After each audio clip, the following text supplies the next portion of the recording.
Hey, this TK Irish, yeah. You can see we're decorating here at Camp Kennerk. We're getting into the festive holiday spirit. So this is just the beginning. Can't tell you what's going to happen next because, well, quite frankly, I don't know what's going to happen next.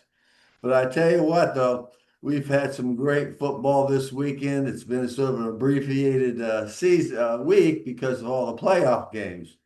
But we did have a lot of excitement, some great games. The Camp Kenner football conference teams looked like there's going to be maybe four of our teams are going to be in the playoffs. The only one that seems to be in jeopardy is Douglas's Texas Longhorns, but he'll talk more about that later. So, it's the holidays. Everybody loves to sit around and look at the old cookbooks and figure out what's the old family favorites going to be. So I did that the other day. I went to, and I got this old cookbook I've had for many, yeah, probably when had my first apartment. And I ran across this recipe. And I want to share it with you because this is something as I remember as a kid, my mother used to make all the time, and it was just very popular. And this is for popcorn dressing for your turkey. So what you do, first of all, you take the bird, big turkey bird, make sure it's thawed. You season it, salt, pepper, paprika, whatever you want to do. And then you take 2 cups of unpopped popcorn and you put it in the cavity of the bird like you would a dressing. You set your oven for 300 degrees, preheat it, make sure everything's nice and hot. You put the bird in the oven, and here's the great part. You don't have to set the timer because how do you tell it's done? It's when all the popcorn starts popping out of the turkey's butthole.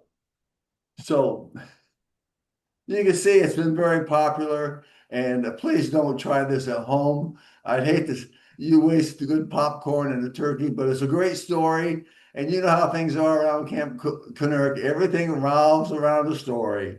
So that's a little family story that we love to tell around the dinner table. We got some, people who've not been with us for the holiday, which we call fresh meat because they never heard any of our stories. So we're looking forward to that. I don't know who we're going to use this joke on, but I'm sure we'll use it several times. And Douglas, I mean to tell you, first of all, let's get our cup of coffee. TK, it is so good to see you. And yes, I do have my cup of coffee right here. A little get up and go, Joe. Mm-mm-mm. Mm. And I want to let you know that I am back from my road trip. And I think we have a little video here from my road trip. And let's go to that right now. TK, I was so happy we did that happy camper interview with Robbie D, who said she was from San Diego. I decided to go to San Diego, but I took the wrong bus. I'm here in San Diego, Texas, at the Duval County Courthouse. I am here in San Diego, Texas. Douglas, how do you come up with this stuff? Oh, it's never dull around here. DTN, DTN. And since you're coming up with some jokes, I have found the joke just for us. Just for us. Okay? And let me tell you, and I just heard it on my road trip. All right? You are Irish, very proud. I am Scottish. Very proud. I'm connected to 3 different clans with my name. Okay, so I'm very Scottish. So this joke is about an Irishman, that is TK Irish, and Doug the neighbor. Okay, let me set it up. Here it is. There's an Irishman living in a house, and he is removing some wallpaper. Next to him is a Scotsman, and he is removing some wallpaper. What is the difference? Okay, One, two, three. What's the difference? You got the answer? No, you don't Yep. have the answer. Okay. The Irishman is remodeling. The Scotsman is so cheap, he's moving.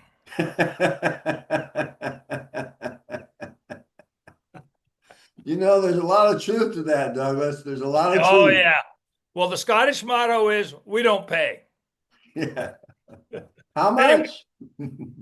yeah, we don't pay. We don't pay. Anyway, so anyway, that is my excuse me, Scottish Irish joke and the little video of my road trip here in Texas. It was a beautiful time, had a great lot of fun.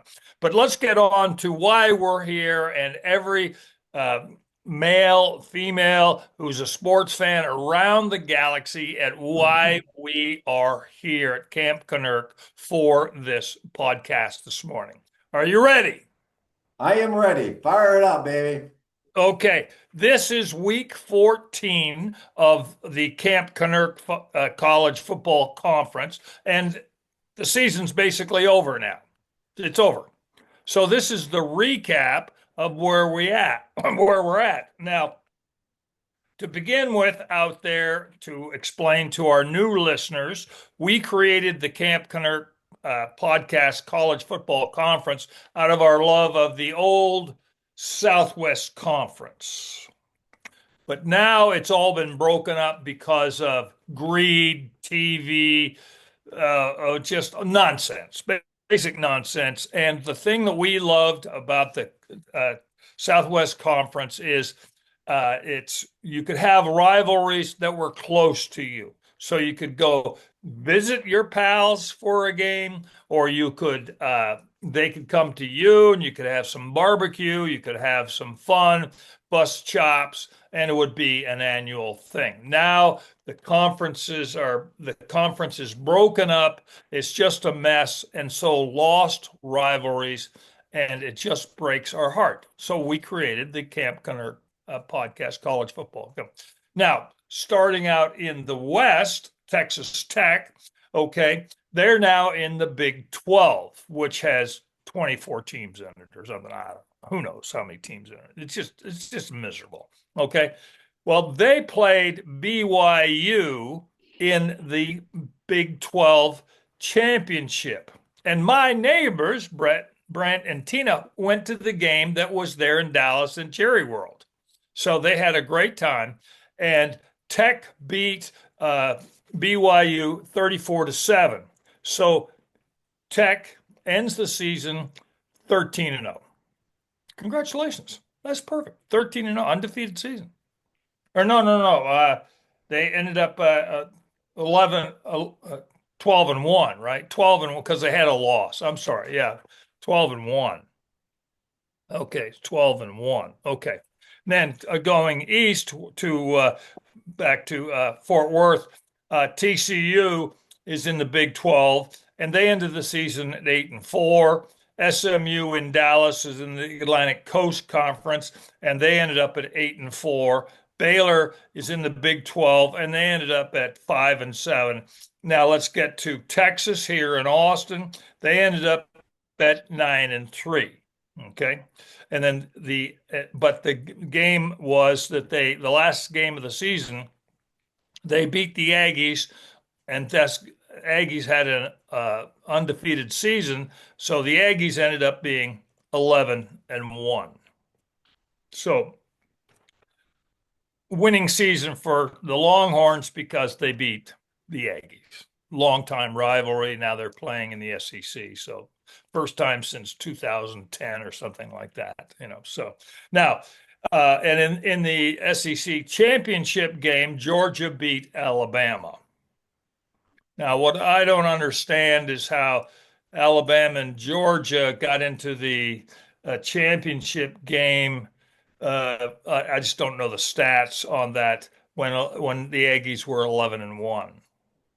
So Yeah. I don't get it. How they end up there? Because I think some Georgia was 12-10. I don't know. I just don't care about it. I just Yeah. don't care. Okay, so Rice, of course, the original cream puff. Let him get back to fixing my computer. Send over a guy, a geek squad, fix my computer. Fix our podcast when it goes all squiggly and staticky and. Well, I'm glad you brought that up, Douglas, because I was thinking about, because we lose our streaming, I get this message saying unstable connection. And for the longest time, I thought they were talking about us. I didn't realize it was about the computer. So I kept thinking, well, of course Douglas and I have an unstable, but me, I gotta call my tech boys in here and they explained to me that it wasn't you and me that was unstable. Yeah. It was the computer. Well, thank God for Kevin the Magnificent Computer Dude. Yeah, oh, yeah.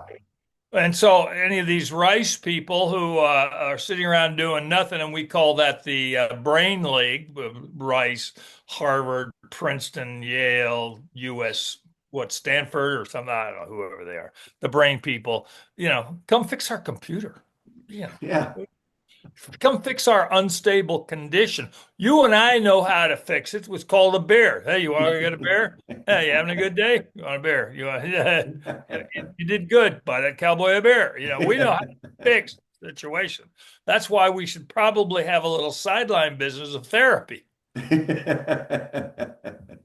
Well, Douglas, I wish they would just change the phrase unstable connection. I mean, there's other words that they could use, like, hey, you have a glitch in your system.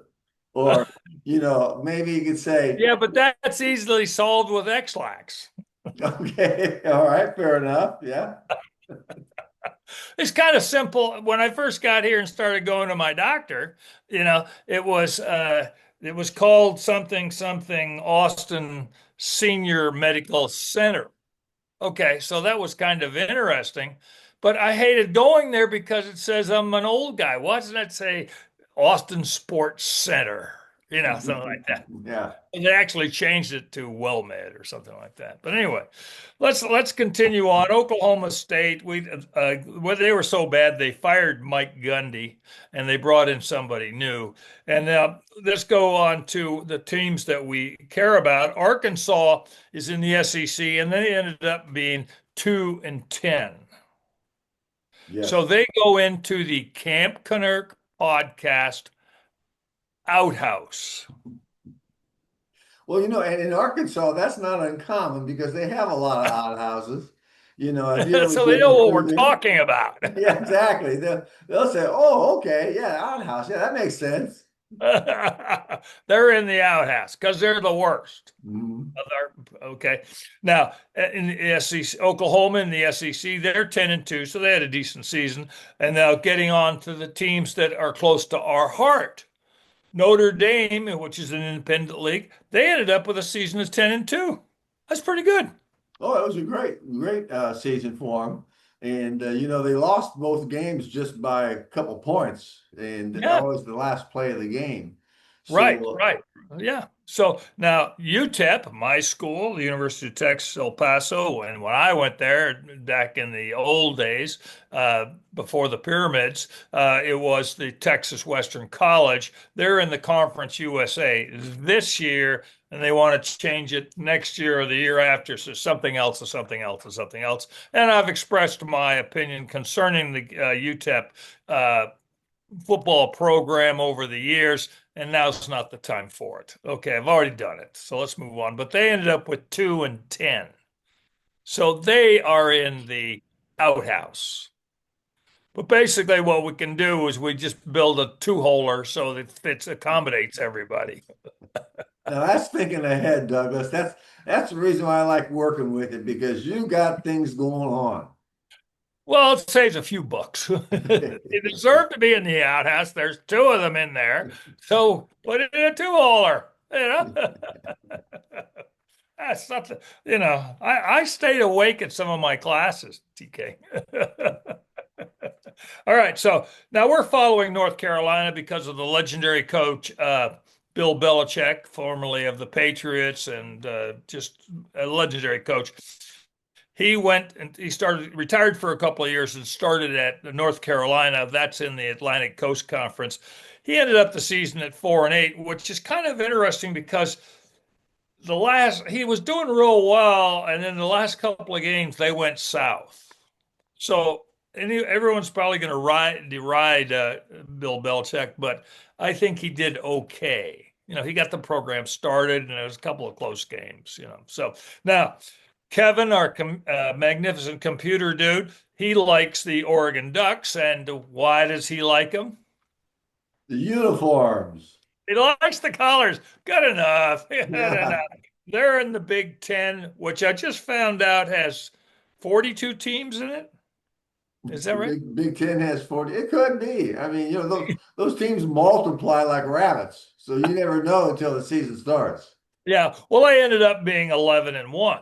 So that decent season, and they lost they were 11, they were 10 and well, they were 11-0, and then they lost to the Washington Huskies, right? No, Yeah. or I can't remember who it was. Anyway, so no, to Ohio State, right? Yeah, Ohio State. So anyway, now let's move on to the Indiana.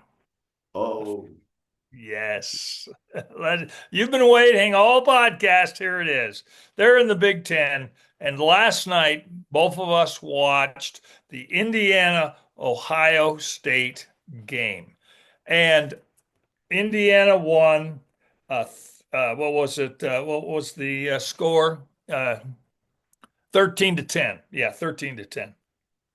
And they win the Big Ten championship in the first time in years and years and years. Now, I want to highlight two plays during the game, and then I'll let you enjoy your moment.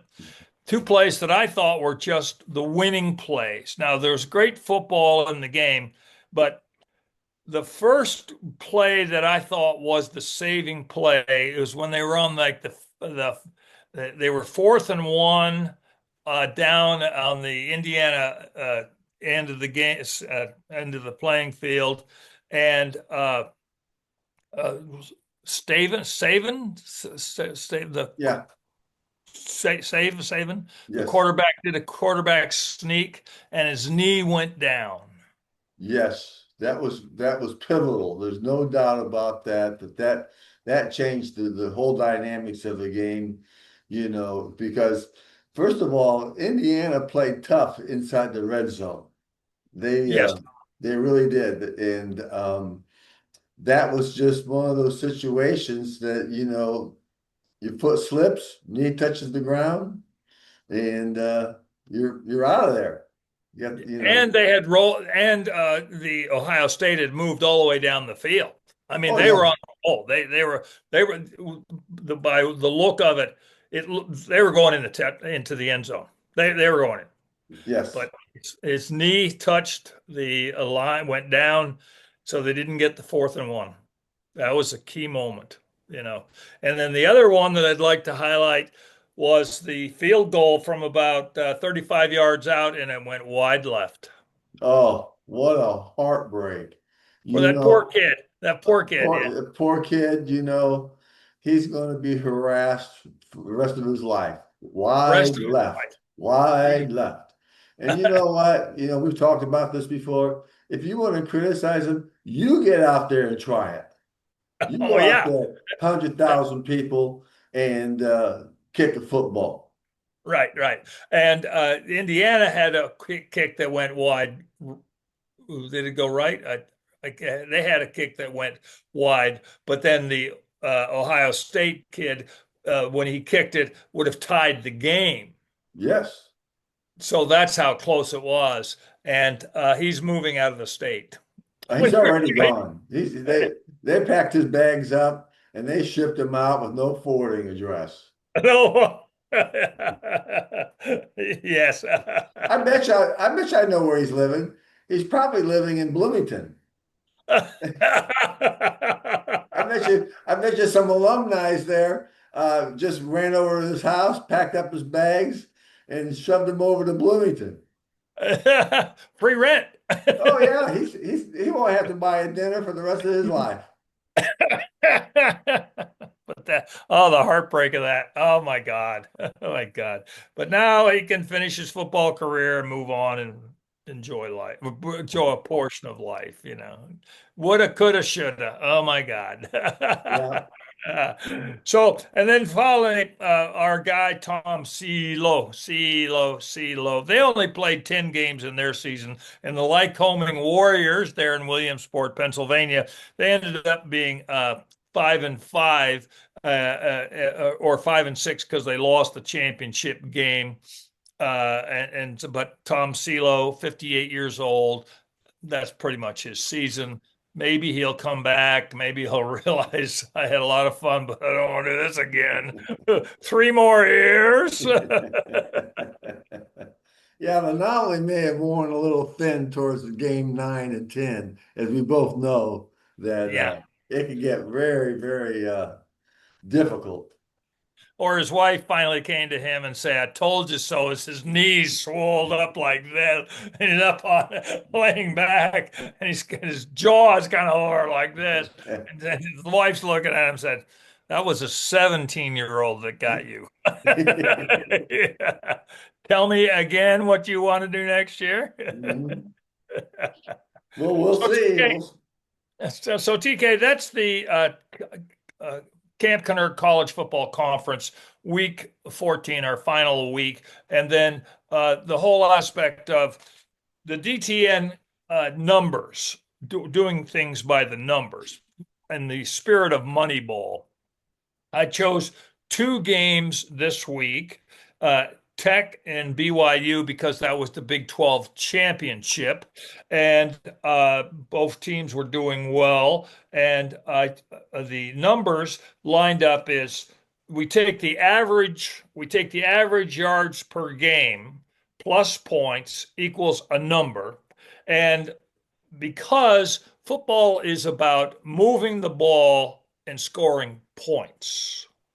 So we take BYU average points per game plus points equals this number. Texas Tech average yards per game plus points equals this number, and the difference is 205 points. Now, using my ratio of more than 60 points equals two touchdowns, more than 50 points equals one touchdown, and one more than 40 points equals a field goal, 3 points. Okay. All right. So the numbers line up, and Tech, through numbers, had more numbers. They had 205 more numbers than BYU, and they beat him 34-7. So by more than two touchdowns. Yeah. So it worked. Okay. Oh, and did I tell you my neighbors Brent and Tina went to the game? So they're floating on ice. They went to the Dallas up to Dallas and went to the game. I won't be able to talk to them forever, or they won't shut up. So this is the way it is. Now the other game is your game, where Ohio State and Indiana, and Ohio State had average number of yards of 438 per game, plus 444 points, which gives us this number of 882. And Indiana had 483 points or yards per game. I'm sorry, plus 532 points. A lot more points that they scored. And the difference between these two numbers is 133 points. So Indiana, by the numbers, is the winner, and they did. They did win. They did win. So I was 100% here, and for the season,